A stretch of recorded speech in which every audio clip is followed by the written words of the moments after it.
Ya, bismillahirrahmanirrahim. Assalamualaikum warahmatullahi wabarakatuh. Kembali lagi dengan saya dalam tutorial Functional Odoo versi 14 Community Edition. Alhamdulillah kita sudah masuk ke dalam materi budget ya teman-teman sekalian. Budget itu bisa jadi cost control ya, bisa digunakan untuk cost control atau bisa juga sebagai target gitu ya teman-teman sekalian. Nah, sebelum kita membuat budget gitu ya teman-teman sekalian, alangkah baiknya kita buat dulu analytic account ya, yang nanti akan kita hubungkan dengan budget gitu ya. Kita langsung saja masuk ke dalam menu accounting ya teman-teman sekalian. Kita masuk saja menu accounting. Kemudian setelah itu ke configuration ya teman-teman sekalian. Kita cari namanya adalah analytic account teman-teman sekalian. Kita scroll ke bawah ya. Nah, di sini ada informasi menu analytic account, diklik saja seperti ini ya, teman-teman sekalian. Kemudian di sini ada view list, kemudian di sebelah kanan ada view Kanban gitu ya.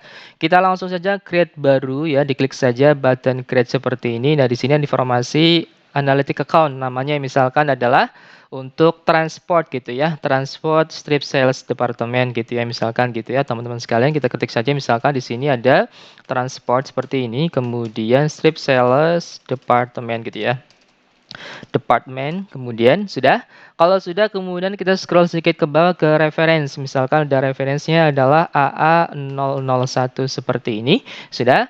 Kalau sudah, kemudian kita klik button save saja dulu ya, teman-teman sekalian. Kemudian kita buat satu lagi untuk jasa training, teman-teman sekalian. Ini kalau tadi itu transport, nah nanti kita yang kedua ada jasa training gitu ya. Kita klik button create saja seperti ini, kemudian kita isi dengan jasa gitu ya, teman-teman sekalian, jasa gitu ya, jasa training. Kemudian strip sales department seperti ini. Kemudian kita scroll sedikit ke bawah ke referensinya adalah BB001 seperti ini. Sudah? Kalau sudah, kemudian klik button save saja, maka kita lihat hasilnya di analytic account seperti ini ya teman-teman sekalian, dalam view list supaya kita bisa melihat lebih mudah gitu ya. Nah, di sini ada transport ya, kemudian juga ada jasa training, yaitu untuk sales department di sini informasinya ya. Nah, kita buat dulu analytic account, nanti kita akan hubungan dengan budget gitu ya teman-teman sekalian. Sudah? Kalau sudah, kemudian kita selanjutnya kita akan buat lagi namanya adalah budgetary position gitu ya teman-teman sekalian, atau sebagai untuk mengelompokkan akun-akun yang terkait gitu ya teman-teman sekalian ya. Kita coba duplikat saja Odoo-nya, duplikat seperti ini. Nah, kemudian setelah itu kita masuk ke dalam menu accounting ya teman-teman sekalian. Kita masuk ke dalam menu accounting, kemudian configuration. Kemudian setelah itu kita scroll ke bawah ya, namanya adalah budgetary position. Diklik saja seperti ini.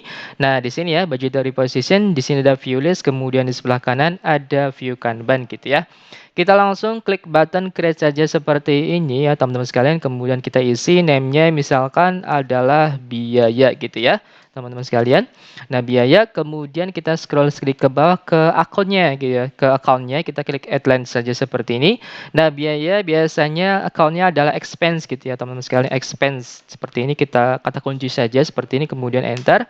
Maka nanti akan muncul expenses gitu ya, kemudian checklist saja ya seperti ini. Kalau sudah, kemudian klik button select saja seperti ini, kemudian klik button save saja. Sudah? Kalau sudah, kemudian kita buat satu lagi setelah ada biaya, kemudian yang kedua ada pendapatan, teman-teman gitu ya. Klik button create saja seperti ini ya, kemudian name-nya adalah pendapatan gitu ya. Pendapatan seperti ini. Kalau sudah, add line saja di bawah, kita cari pendapatan. Kalau misalnya pendapatan account-nya adalah product sales gitu ya. Kita ketik saja misalkan kata kunci sales gitu, kemudian enter. Maka nanti secara otomatis akan muncul product sales. Kita checklist saja, kemudian klik button select gitu ya. Kalau sudah, kemudian klik button save saja seperti ini. Kemudian kita cek hasilnya di budgetary position, ada dua ya. Ada biaya dan ada pendapatan dalam tampilan Kanban. Kemudian dalam tampilannya seperti ini ya teman-teman sekalian. Nah, di sini ada biaya, kemudian ada pendapatan. Kita berhasil membuat budgetary position dan analytic account ya, yang nanti kita akan hubungkan dengan budget gitu ya. Ya, sudah, kita cukupkan dulu untuk pertemuan hari ini. Nanti kita lanjut di video berikutnya ya teman-teman sekalian, untuk budget gitu ya. Nah, sekian dari saya, semoga bermanfaat. Terima kasih. Assalamualaikum warahmatullahi wabarakatuh.